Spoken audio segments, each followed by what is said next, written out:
শুরুটা কেমন করে হলো? ভালো উদ্দেশ্যেই শুরু হয়েছিল, ভালো মনে করে। কেমন?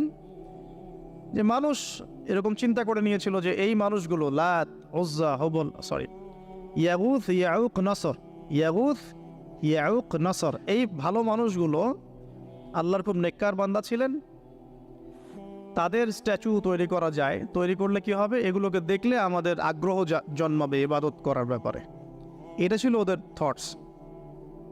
শয়তান এভাবেই তাদেরকে ইনফ্লুয়েন্স করেছিল আর কি। তারা তাই করলো। এই জেনারেশনটা যখন মারা গেল, পরের জেনারেশন যখন আসলো, তখন শয়তান ওদেরকে বোঝালো, ধরেন 100-200 বছর পরে বোঝালো যে ওরা খুব ভালো মানুষ ছিল, ওদের মূর্তিকে মসজিদের বাইরে না রেখে ভিতরে ঢুকিয়ে ফেলো। তাদেরকে সেজদা করতে হবে না, ভিতরে ঢুকিয়ে ফেলো, ইবাদতে মনোযোগ আসবে। পরের জেনারেশন এই কাজটাই করলো। থার্ড জেনারেশনকে শয়তান বোঝালো যে সরাসরি ওদের কাছে চাইলেই হবে, তারা আল্লাহ পাকের অনেক আনুগত্যপ্রাপ্ত, নৈকট্যপ্রাপ্ত বান্দা। সরাসরি তাদের কাছে চাইলেই হবে, আল্লাহর কাছে যাওয়া এখানে চাওয়া একই কথা, ওখানে সেজদা করা এখানে সেজদা করা একই কথা। এখান থেকে শুরু হলো সরাসরি স্ট্যাচু ওয়ার্শিপ। সরাসরি স্ট্যাচু ওয়ার্শিপিং এখান থেকে শুরু হয়েছে। তো আমরা আমাদের হিন্দু ভাই বোন যারা আছেন, আমাদের আশপাশে অমুসলিম ভাই বোন, তাদের প্রতি সম্মান রেখেই এই হিস্ট্রিগুলো পড়তে বলবো আর কি, এবং যুক্তি দর্শনগুলো খুঁজতে বলবো। আসলে কি তারা শুনতে পায়? আসলে কি সে আমার কোনো উপকার করতে পারে? আসলে কি সে আমার কোনো ক্ষতি করতে পারে? আসলে কি সে সৃষ্টিকর্তার প্রতিমূর্তি হতে পারে কিনা? তো আমরা এটা আহ্বান জানাবো, আমরা কারো ধর্মীয় অনুভূতিতে আঘাত করব না। ইসলাম আমাদেরকে এটা শিখায় না। ইসলাম এটা শিখায় যে মানুষকে হিকমার সাথে, প্রজ্ঞার সাথে দাওয়াত দেয়া, যাতে করে তারা জাহান্নামের রাস্তা থেকে ফিরে আসতে পারে ইনশাআল্লাহ। এখন আসুন, আরও একটা দাওয়াত ইব্রাহিম আলাইহিস সালাম তার কওমকে দিলেন। সেটা কি? এবার এখানে সমাজের মানুষের সাথে ওই সমাজের ধর্ম নেতারাও ছিল। সমাজে কিন্তু কয়েক শ্রেণীর মানুষ থাকে, মানে সামাজিক নেতা, ধর্মনেতা, রাষ্ট্রনেতা। তো রাষ্ট্রনেতা পর্যায়ে এখন ইব্রাহিম আলাইহিস সালাম যান নাই, এখন সমাজ নেতা আর ধর্মনেতা চলছে আর কি। এবার ধর্মনেতা আসলো, এসে ধর্মনেতারা তাকে বোঝানোর চেষ্টা করলো যে এই আসমানের তারা, চাঁদ, সূর্য, প্রকৃতি, গাছপালা, এগুলো ইলাহ, এগুলোর ইবাদত করা যায়। এই ঘটনা আল্লাহ রাব্বুল আলামিন সূরা আনআমের মধ্যে বলেছে।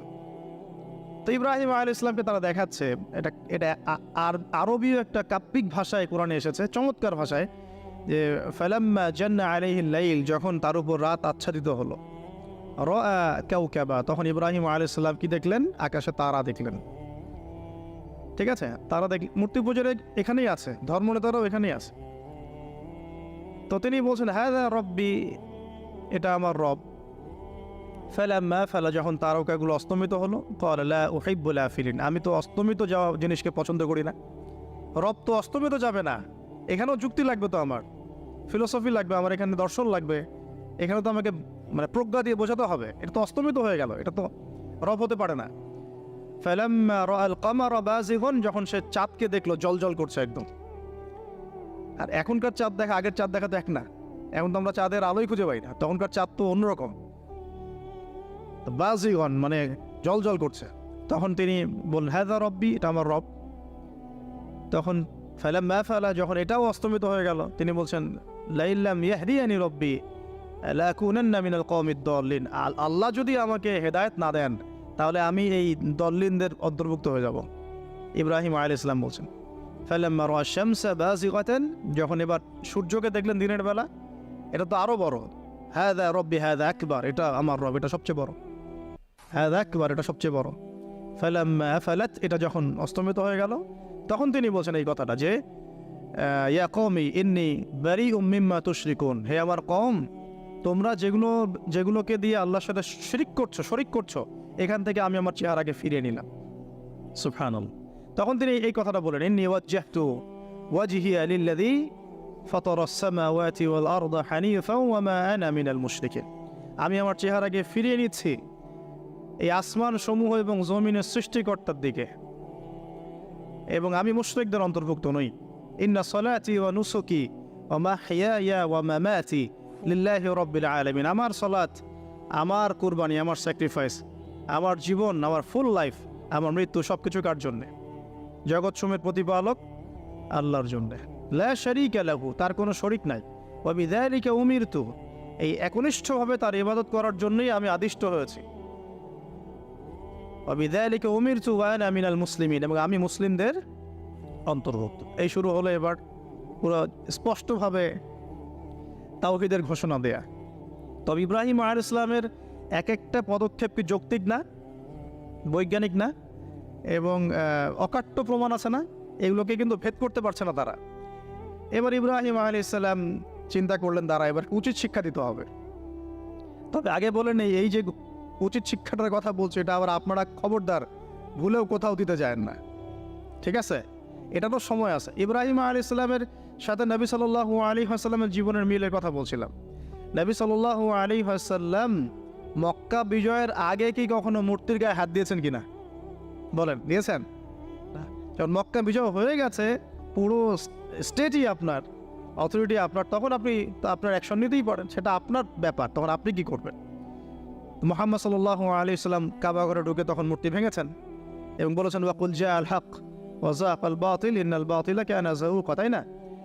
তো ইব্রাহিম আলাইহিস সালাম এবার শিক্ষা দেওয়ার চিন্তা করছেন। তিনি বলছেন যে যখন এরা মেলাতে যাবে, ওই উৎসবে যাবে, তখন আমি এদেরকে দেখে নিব। এটা কুরআন চমৎকারভাবে বলেছে যে إذ قال لأبيه وقومه ماذا تعبدون أئفكا آلهة دون الله تريدون فما ظنكم برب العالمين فراغ إلى آلهتهم فقال ألا تأكلون। ইব্রাহিম আলাইহিস সালাম এবার যখন ওরা মেলায় চলে গেছে, যাওয়ার আগে আবার ইব্রাহিম আলাইহিস সালাম বলছিলেন যে ইন্নী সাকিম, আমি হচ্ছি অসুস্থ। আমি কি অসুস্থ? নজর নজরতান ফিন নুজুম, ইব্রাহিম আলাইহিস সালাম রাতের বেলা আকাশের দিকে তাকালেন একবার, তাকিয়ে ওদেরকে বললেন যে ইন্নী সাকিম, আমি অসুস্থ। এটা কৌশল, আমি অসুস্থ, এটা কৌশল। এই কৌশল আবার সব জায়গায় খাটাতে যায় না। তো এবার যখন তারা চলে গেল, ফারাগা ইলা আলিহাতিহিম ফাকালা আলা তাকুলুন, এবার তিনি ওই মূর্তিগৃহ যেটা ওদের, ওখানে ঢুকে বলছেন যে আলা তাকুলুন, তোমাদের কি হলো, খাচ্ছ না কেন? কাদেরকে বলছে এই কথা? মূর্তি, খাচ্ছ না কেন? আলা তাকুলুন, ফারাগা ইলা আলিহাতিহিম ফাকালা আলা তাকুলুন মা লাকুম লা তানতিকুন, কি হলো, কথা বলছো না কেন? মা লাকুম লা তানতিকুন, কি হলো, কথা বলছো না কেন? এবার ফারাগ আলাইহিম তরবাম বিল ইয়ামিন, এবার ইয়ামিন মানে ডান হাত, ডানাতে যা পেয়েছিলেন আর কি, তা দিয়ে সবগুলোকে ভেঙে চুরমার করে ফেলছে। ব্যাস, এবার ওরা যখন আসলো এসে বলছে যে আনতা ফাআলতা হাযা বিআলিহাতিনা ইয়া ইব্রাহিম, হে ইব্রাহিম, তুমি কি আমাদের উপাস্যদের সাথে এই কাজ করেছো? ইব্রাহিম বলছেন লা, না, বাল লা আসলে কোরআনে নাই, আমি নিজের মতো করে বললাম আরবি বলতে বলতে। বাল ফাআলাহু কাবীরুহুম হাযা, বড় এই বড়টা এই কাজ করছে। এর মধ্যে সবচেয়ে বড় যেটা আছে এই ব্যাটার কাজ, আমি করি নাই, আমি তো করি নাই। তখন ওরা তো এটা তো হতভম্ব হয়ে গেল, যে সে বলছে যে তুমি তো জানো, তুমি তো খুব ভালো করেই জানো যে তারা কথা বলতে পারে না, নড়াচড়া করতে পারে না, কিছুই করতে পারে না। তখন তিনি বললেন তাহলে তোমরা কেন এমন ইলাহের উপাসনা করো যে কথাও বলতে পারে না, শুনতেও পারে না, দেখতেও পারে না, তোমার উপকারও করতে পারে না, ক্ষতিও করতে পারে না। কিন্তু এবারও কিন্তু যুক্তি নাই, কোনো তাদের কাছে কোনো দলিল নাই, কোনো প্রমাণ নাই, কোনো যুক্তি দর্শন কিচ্ছু নাই। এবার শুরু হলো জুলুম। জালেমের কাজ কি? যুক্তি, জ্ঞান, দর্শন, বিজ্ঞান এগুলো দিয়ে যখন পরাস্ত, এগুলো দিয়ে পারছি না, এবার পেশি শক্তি। এবার কি? পেশি শক্তি। ব্যাস, এবার পেশি শক্তি। ইব্রাহিম আলাইহিস সালামকে নিয়ে যাওয়া হচ্ছে নমরুদের দরবারে। এবার চলো, এবার তোমার আজকে খবর আছে। এবার পুরো রিমান্ড হবে 7 দিনের। একদিন রিমান্ড হলেই অবস্থা খারাপ হয়ে যাওয়ার কথা। তো ইব্রাহিম আলাইহিস সালামকে এবার নিয়ে যাচ্ছে ধরেন নমরুদের কাছে। কি যে হবে আল্লাহ ভালো জানেন। ইব্রাহিম আলাইহিস সালাম যখন যাচ্ছেন তখন কি তিনি জানতেন যে আল্লাহ পাক তাকে আগুন থেকে বাঁচাবেন? এই ঘটনা যে ঘটবে তিনি কি জানতেন? আচ্ছা, আমরা না হয় জানি যে এমনটা হয়েছিল। ইব্রাহিম আলাইহিস সালাম ওই সময় তো জানতেন না যে কি হতে যাচ্ছে। তার মানে তার ওই সময় তার ইমানের তেজ, তার স্থিরতা, ইস্তেকামা এবং তাওয়াক্কুল কত বেশি ছিল। তাকে নিয়ে যাওয়া হচ্ছে। এবারে নমরুদের সামনে দাঁড় করিয়ে নমরুদ এবার একটু মজা নিয়ে জিজ্ঞাসা করলো যে কে তোমার রব? ওই কবরের প্রশ্ন করার মতো, মান রব্বুক, তোমার রব কে? তো ইব্রাহিম আলাইহিস সালাম বলছে রব্বি আল্লাযী ইউহয়ী ওয়া ইউমীত, আমার রব তিনি যিনি জীবন দেন, মৃত্যুও দেন। এবার নমরুদ বলছে ক্বালা আনা উহয়ি ওয়া উমীত, আমি তো জীবন দিই আর মৃত্যু দেই। কিভাবে? একজন এই যাবজ্জীবন প্রাপ্ত আসামিকে ডেকে নিয়ে ছেড়ে দিল, দিয়ে বললো যে জীবন দিলাম। আর একজন আসামিকে ডেকে তৎক্ষণাৎ মৃত্যুদণ্ড দিয়ে মৃত্যু দিলাম। তো ইব্রাহিম দেখলেন আলাইহিস সালাম এ তো মোটা বুদ্ধির মানুষ, কারণ যে যত বড় জালেম হয় তার বুদ্ধি তত মোটা হয়, কিন্তু এটা মাথায় রাখবেন। ফেরাউনের মতো জুলুম মানুষের বুদ্ধি লোপ করে দেয়, আর শিরক মানুষের মধ্যে ভয় সঞ্চার করে। যখন যখন আপনি শিরক করতে থাকবেন মনে খুব ভয় কাজ করবে। এবং মুশরিক বাহিনী কখনো ইসলামের বিজয় লাভ করতে পারে নাই। যে মুসলিম সেনাবাহিনীর মধ্যেও শিরক ছিল না, ওরা যুদ্ধের মাঠে পরাজিত হয়ে গেছে। ইতিহাস ঘাটবেন, মুসলিম যে সেনাবাহিনীর মধ্যে শিরক ছিল ওই সেনাবাহিনী পরাজিত হয়ে গেছে। আবার অল্প গুটি কয়েক সেনাবাহিনী তারা তাওহীদপন্থী ছিল, তারা জয়লাভ করেছে। ইতিহাস ঘেটে দেখবেন। তো জুলুম কি করে বুদ্ধি লোপ পায়? নমরুদের বুদ্ধি লোপ পেয়ে গেল। তো ইব্রাহিম আলাইহিস সালাম বলছেন রব্বি আল্লাযী ইউহয়ি ওয়া ইউমীত, এ তো এটা বুঝলো না। তাহলে ইন্নাল্লাহ তাআলা ইন্নাল্লাহ ইয়াতি বিশ-শামসি মিনাল মাশরিক ফাতি বিহা মিনাল মাগরিব। ইব্রাহিম আলাইহিস সালাম বলছেন যে আল্লাহ রাব্বুল আলামিন, আমার আল্লাহ, তিনি পূর্ব দিক থেকে সূর্য ওঠান। তো তুমি যদি ইলাহ হয়ে থাকো তাহলে পশ্চিম দিক থেকে উঠাও। এটা আরো বড় অকাট্য দলিল হলো। তার অবস্থাটা আল্লাহ ব্যাখ্যা করছেন এভাবে, আল্লাহ বলছেন ফাবুহিতাল্লাযী কাফার, কাফের একদম হতভম্ব হয়ে গেল। একদম হতভম্ব হয়তো লাভ নাই, পেশি শক্তি আছে আমার, তোমার যুক্তি বিজ্ঞান দর্শন থিওরি তো আমার দরকার নাই, তোমার দিনের জ্ঞানের এলিমেন্ট তোমার দরকার নাই, তোমার ওয়াজ নসিহতের আমার দরকার নাই। আমার কাছে কি আছে? পেশি শক্তি আছে, পিঠায় সব সিধা করে ফেলাবে একেবারে।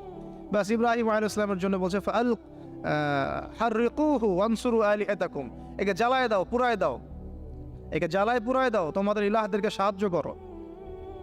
আল্লাহ পাক অন্য জায়গায় বলছেন যে ফাআরাদু বিহি কাইদান ফাজআলনাহুমুল আসফালিন, তারা ইব্রাহিম আলাইহিস সালামকে একটা বিশেষ বড় একটা কৌশল করলো। এই কৌশলটা কি ছিল? তাকে অগ্নিকুণ্ডের মধ্যে ফেলে দেওয়ার একটা চেষ্টা করলো, আগুন জ্বালিয়ে রাখলো। বলা হয় 40 দিন, এগুলো হিস্ট্রি বা তাফসীরুলতে আসছে, আমি just Quran text to the point বলছি।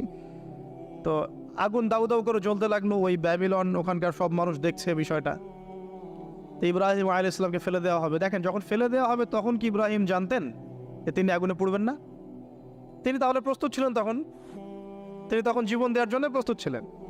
ঠিক আছে, এখন তাকে ফেলে দেওয়া হচ্ছে, ঠিক ওই সময়ে জিবরাইল আলাইহিস সালামের আগমন। সুবহানাল্লাহ। তিনি এসে বলছিলেন যে আমার কাছে কোনো হাজত আছে নাকি আপনার? তখনও ইব্রাহিম আলাইহিস সালাম বলেছেন আপনার কাছে আমার কোনো হাজত নাই।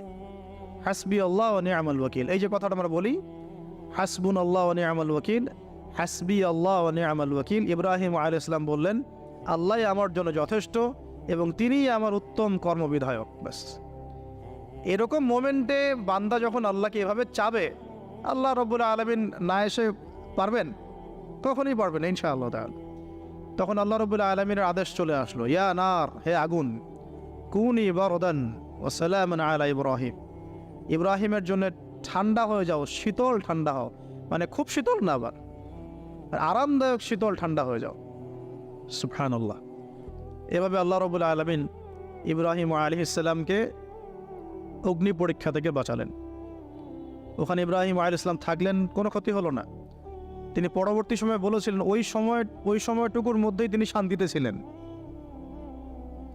ওই যে বললাম না, অনেকে যে নির্যাতন নিপীড়নের শিকার হয় তারপরে বলে যে ওই সময়টুকুই ভালো ছিলাম, আল্লাহকে পেয়েছিলাম, তেলাওয়াত বেশি ছিল, তাহাজ্জুদ বেশি ছিল, পরে ফিতনার যুগে চলে আসছি। তো এই হলো অগ্নি পরীক্ষা। এরপরে কমকে দাওয়াত দেওয়ার হলো না, সেখান থেকে চলে যেতে হলো। এই যে অগ্নি পরীক্ষা ইব্রাহিম আলাইহিস সালামকে এখানে দিতে হয়েছে, ওইরকম পরীক্ষা আমাদের নবী সাল্লাল্লাহু আলাইহি ওয়াসাল্লামকে দিতে হয়েছে তায়েফের মাঠে, দিতে হয়েছে বদরের মাঠে, উহুদের মাঠে। এখানে আল্লাহ পাক ফেরেশতা নামিয়ে দিয়েছেন সাহায্যের জন্য, বদরের মাঠে দেখেন, উহুদের মাঠে আল্লাহ পাক ফেরেশতা নামিয়েছেন সাহায্যের জন্য। একদম হুবাহু মিল পাবেন আপনি জিনিসগুলো, খালি বাসিরা থাকলেই হবে, ধরতে পারলেই হবে জিনিসগুলো। সামনে যাই, এবার শুরু হলো জীবনের দ্বিতীয় পর্যায়ে। এবার তিনি হিজরত করে চলে যাচ্ছেন। দেখেন, এখানেও হিজরত, আবার নবী সাল্লাল্লাহু আলাইহি ওয়াসাল্লামের যুগেও মক্কা থেকে মদিনায় নবীগণের জীবনের সাথে এগুলো জড়িত। ঠিক আছে, এখন যাওয়ার তো একজন সাথী লাগবে। তো একাকিত্বের জীবনের অবসান ঘটলো, আল্লাহ রাব্বুল আলামিন তাকে সাথী দিলেন। সাথীর নাম হচ্ছে সারা আলাইহিস সালাম। কি নাম?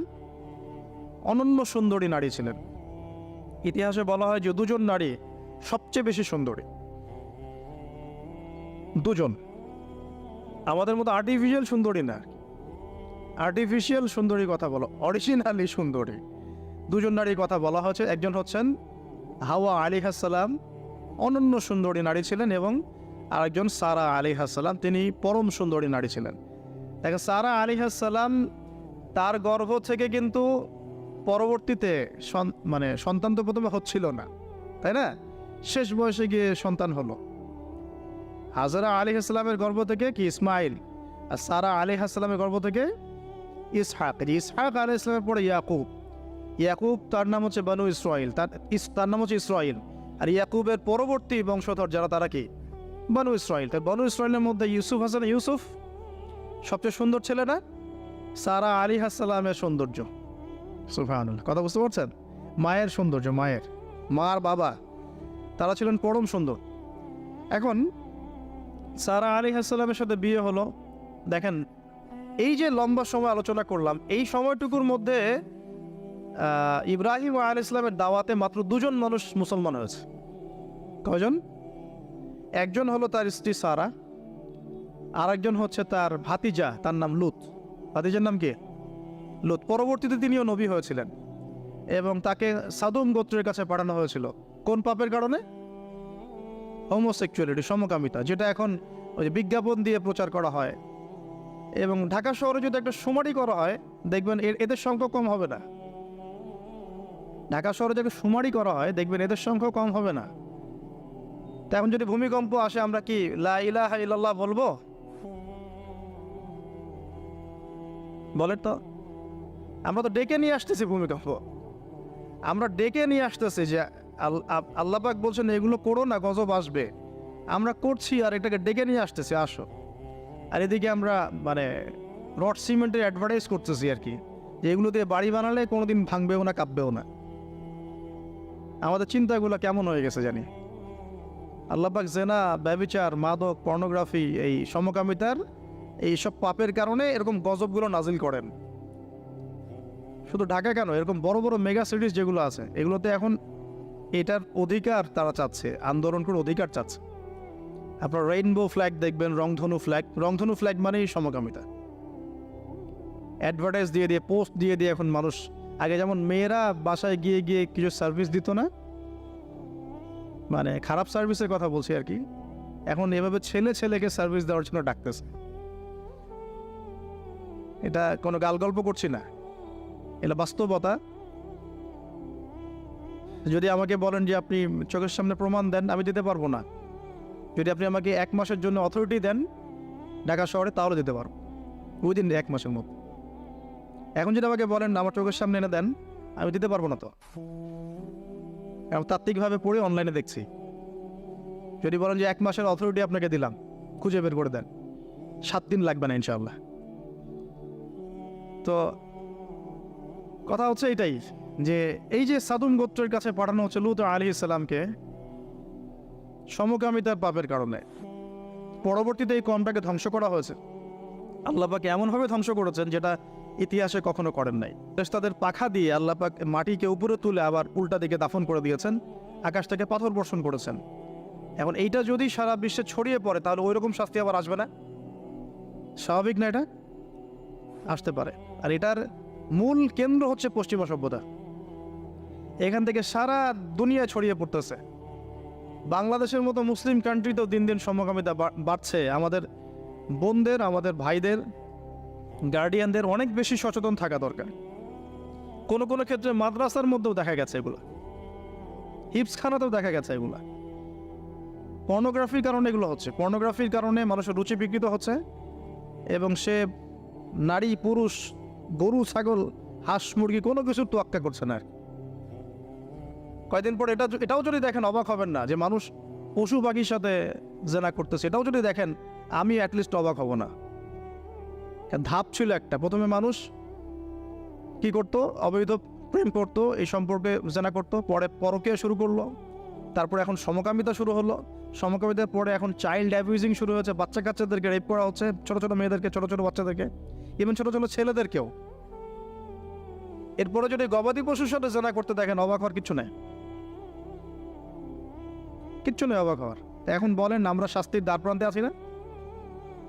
অ্যাটলিস্ট আমরা যারা দিনকে ভালোবাসি, আমাদের একটা আইডিওলজি ফলো করি, নৈতিকতার কথা বলি, আমরা আমাদের পরিবার, আমাদের ভাই বোন, আমাদের ছেলে মেয়ে, তাদের প্রতি আমাদের খুব সতর্ক দৃষ্টি রাখতে হবে, সর্বোচ্চ সতর্ক থাকতে হবে। আর আমাদের দিনী বোনদেরকেও রিকোয়েস্ট করবো আমরা, যে ভাইদেরকেও তো বলি, বোনদেরকেও বলছি, বিয়ের আগে কোনো প্রকার অবৈধ সম্পর্ক নেই, বিয়ের আগে কোনো প্রকার অবৈধ কোনো সম্পর্ক না। আর এখন অমুসলিম ছেলে আর মুসলিম মেয়ে প্রেম করতেছে, এগুলোকে নিয়ে অনলাইনে অনেক লেখালেখি হচ্ছে, দেখলাম কয়েকদিন আগে। তো কিছু বোন আমাকে রিকোয়েস্ট করেছিলেন যে একটু আপনার মুখ দিয়ে যদি মানুষ জানতে পারে এটা, যে কোনো অবস্থাতেই মুসলিম মেয়ে কোনো অমুসলিম ছেলের সাথে প্রেম করতে পারে না। মুসলমান ছেলের সংখ্যা কম হয়ে গেল, যে বিয়ে করার জন্য মুসলমান ছেলে খুঁজে পাওয়া যাচ্ছে না। পরবর্তীতে তারা সেই মুসলিম বোনের ইজ্জত নষ্ট করে তাকে গর্ভবতী করে দিয়ে ভেগে যাচ্ছে। এটা ওদের একটা মিশন। আর ওদের মিশনের কথা আমি পরে বলবো। আর আমি মুসলিম মেয়ে হয়ে কেমন করে একটা অমুসলিম ছেলের সাথে প্রেম করতে পারলাম? আমার বাসার মুসলিম মেয়ে কেমন করে একটা অমুসলিম ছেলের সাথে প্রেম করতে পারে? এটা তো আমাকে আগে ফাঁসির কাজটা ঝোলানো দরকার, আগে বিচারটা তো আমার করা দরকার আগে। তা আমরা আমাদের দিনী বোনদেরকে সর্বোচ্চ সতর্ক করব। জীবন চলে গেলেও ফিরে আসতে পারে না? আল্লাহর হাতে তো। মানুষ অনেক সময় জীবন মৃত্যুর সন্ধিক্ষণে থাকে না, আল্লাহ পাক ফিরিয়ে বাঁচিয়ে দেন না। ইজ্জত চলে গেলে কখনো ফিরে আসে না, ইজ্জত চলে গেলে ফিরে আসে। আল্লাহ আমাদেরকে বোঝার তৌফিক দান করুন। হিজরতের পালা শুরু হলো, সাথীকে মাত্র দুজন। কয়জন বলেন তো? এখন কয়জন সাথী মুসলিম? দুজন, সারা আলাইহিস সালাম এবং লূত আলাইহিস সালাম। এবার হিজরতের পথে একটা ঘটনা আছে। হিজরতটা হয়েছে কোথায়? ব্যাবিলন থেকে কেনানে। কোথায়? কেনান কোন জায়গা? এটা শামের অন্তর্ভুক্ত একটা জায়গা। শাম মানে শুধু সিরিয়া নয়, বরং এটার একটা বড় ব্যাপ্তি আছে। প্যালেস্টাইন, জেরুজালেম এর অদূরেই শামের মধ্যেই, প্যালেস্টাইন জেরুজালেমের অদূরেই এই কেনান একটা জায়গা ছিল। এখানে খালিল নামে একটা জায়গা এখনো আছে। কি নামে? খালিল, বর্তমান নাম খালিল। ইব্রাহিম আলাইহিস সালামকে কি বলা হয়? খালিলুল্লাহ, আল্লাহর খালিল। ওই নামটা কিন্তু এখনো এখানে আছে আর কি। এখানে হিজরত করা হয়। তারপরে এখানে থাকতে লাগলেন তার স্ত্রী সারা আলাইহিস সালাম। এক সময় ওই এলাকায় একটু দুর্ভিক্ষ দেখা দিল। তখন তারা মিশরের দিকে যাচ্ছিলেন খাবারের সন্ধানে। যাওয়ার সময় সেখানে একটা রাজা ছিল। রাজাটা লম্পট টাইপের। লম্পট রাজা বোঝেন কিনা? যারা নারীর নেশা খুব আর কি, যে মেয়েকেই দেখে তাকে তুলে নিয়ে যায়। এগুলো নতুন পাপ না। ইতিহাসে যেগুলো দেখতে এখন যেগুলো হচ্ছে, এগুলো হিস্ট্রিতে ছিল, আগেও ছিল। কোরআনে এগুলো সবগুলোকে কেন ব্যাখ্যা করা হয়েছে? কারণ শেষ জামানায় শেষ নবীর উম্মতে এগুলো সবই হবে। শেষ নবীর উম্মতের সময় এই সবগুলো রিপিট হবে, কারণ আল্লাহ পাক সব জানিয়ে দিয়েছেন আমাদেরকে কি হয়েছিল আগে। আমরা হচ্ছে সামারি, পাপের সামারি। সারা ওয়ার্ল্ডের যত পাপ ছিল এগুলো সামারাইজিং করা হয়েছে, এই উম্মত হবে এগুলো উম্মতের মধ্যে। এই জন্য আল্লাহ পাক সতর্ক করেছেন বারবার। এখন এই রাজা সারা আলাইহিস সালামের দিকে চোখ দিল। এখানে আমাদের দিনী বোনদেরকে একটা মারাত্মক নসিহত করতে চাই। এটা আমি পড়ছিলাম যখন, গত 3 দিন থেকে আমি 2 বার এখানে পড়তে থেমে গেছে। সারা আলাইহিস সালামকে যখন কিডন্যাপ করা হয়েছে, তখন দুটো কাজ হয়েছে এখানে। এক, ইব্রাহিম আলাইহিস সালাম সাথেই তিনি নামাজে দাঁড়িয়ে গেছেন। ইব্রাহিম আলাইহিস সালাম কি করেছেন? নামাজে দাঁড়িয়ে গেছেন। আর সারা আলাইহিস সালামের দিকে যখন হাত বাড়াচ্ছে এই আপনার লম্পট বাচ্চা, সারা আলাইহিস সালাম সময় চেয়েছেন যে আমি নামাজ পড়ব, আমাকে নামাজ পড়ার ব্যবস্থা করে দেয়া হোক।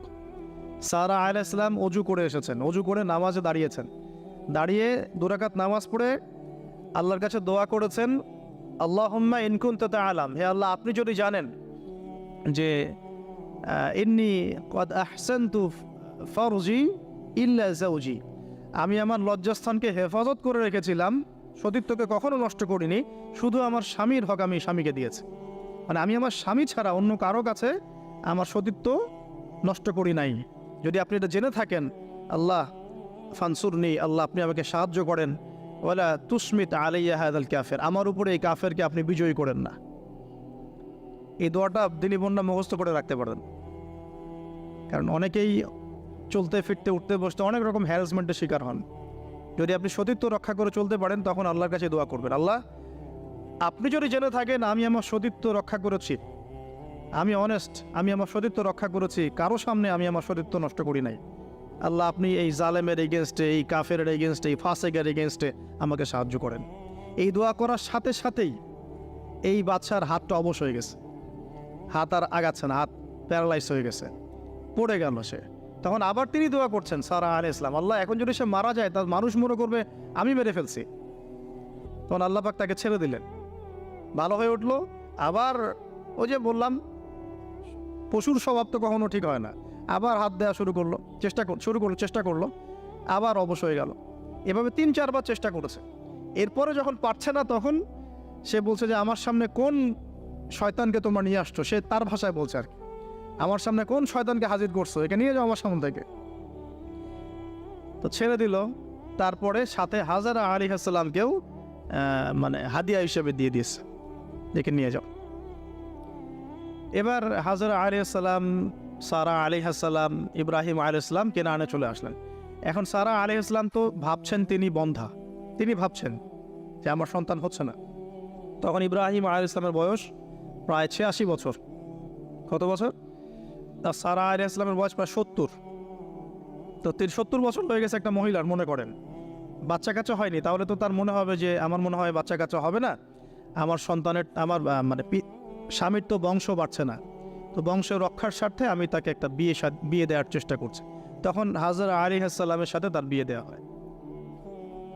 এই হলো সেকেন্ড ওয়াইফ। এখনকার পশ্চিমা সভ্যতা অবশ্য আমাদেরকে শেখায় যে একজন নোবেল মানুষ আর কি, মানে a noble man can not marry মানে টুয়াইস থার্ড, এটা শিখায় যে একজন ভালো মানুষ একাধিক বিয়ে করতে পারে না। এটা নোবেলরা মানে ইয়ারা পশ্চিমারা শিখায়। অনেক কথা বলতে পারে যে হ্যাঁ আমি সুন্দর মতো থাকবো, চলবো, ইনসাফ করতে দিব, সব ওকে, কিন্তু যখন অধিকার সব সমান হয়ে যাবে তখন দেখবেন যে মারাত্মক অবস্থা। তো যদি আপনার ভিতরে তাকওয়া, পরহেজগারিতা এবং শক্তিশালী অবস্থা না থাকে, তাহলে নিজেই দিন থেকে বিচ্যুত হয়ে যেতে পারে। তো এই জন্য দরকার নেই। আল্লাহ রাব্বুল আলামিন যদি নেককার স্ত্রী দান করেন সারা আলাইহিস সালামের মতো, তাকে নিয়ে সন্তুষ্ট থাকেন, ব্যাস। এখন যাই সামনে। এবার বিয়ে হয়ে গেল, কিসের উদ্দেশ্যে দেওয়া হয়েছে? সন্তান। এবার 86 বছর বয়সে আল্লাহ রাব্বুল আলামিন ইব্রাহিম আলাইহিস সালামকে সন্তান দান করলেন। সুবহানাল্লাহ। এই সন্তানের নাম কি? ইসমাঈল আলাইহিস সালাম। সন্তান জন্ম হয়ে গেল, পরীক্ষাও। ইব্রাহিম আলাইহিস সালামের জীবন তো পুরোটাই পরীক্ষা। বাবার থেকে বিচ্ছিন্নতা পরীক্ষা, আগুনের পরীক্ষা, সমাজ থেকে বিচ্ছিন্নতা পরীক্ষা, আবার এই যে এখন পরীক্ষা, আরও বড় বড় পরীক্ষা শুরু হচ্ছে। কি পরীক্ষা? এবার বলছেন স্ত্রী এবং সন্তানকে রেখে আসো মক্কায়। খুব খেয়াল করে দেখেন, এই জায়গা থেকে ইব্রাহিম আলাইহিস সালাম তার বিশ্বাস ছিল যে মক্কাতে আল্লাহ রাব্বুল আলামিন আমার স্ত্রী এবং সন্তানকে কিন্তু মেরে ফেলবেন না ইনশাআল্লাহ।